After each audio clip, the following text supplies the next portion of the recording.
सर्वनाम काना जी बुझे देथिली डेफिनेशन लिखि भी देथिली तो आमे ता टाइप्स लिखि दिमे हम टाइप्स ऑफ जेंदा एडजेक्टिव नाउन रो प्रकार थिला हंता प्रोनाउन भी किते प्रकार है जे मीनू लिखि दै छै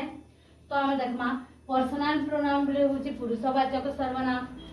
पॉजिटिव प्रोनाउन बोले अधिकार सूचक सर्वनाम रिफ्लेक्सिव प्रोनाउन बोले निजवाचक सर्वनाम डेमोन्स्ट्रेटिव प्रोनाउन बोले संकेतवाचक सर्वनाम इनडेफिनाइट प्रोनाउन बोले अनिश्चितवाचक सर्वनाम न्यूमेरिकल एंड क्वांटिटेटिव प्रोनाउन बोले संख्या और परिमाण सूचक सर्वनाम इंटरोगेटिव प्रोनाउन बोले होची प्रश्नवाचक सर्वनाम और रिलेटिव प्रोनाउन बोले होची संबंधवाचक सर्वनाम तो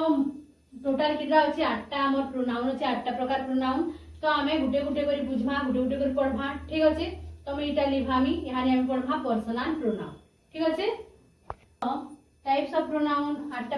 टाइप्स में बताली तो फर्स्ट हमें पर्सनल प्रोनाउन नु स्टार्ट करमा तो पर्सनल प्रोनाउन पुरुषवाचक सर्वनाम बा व्यक्तिवाचक सर्वनाम ओडिया भाषा रे हम जाएगा पुरुषवाचक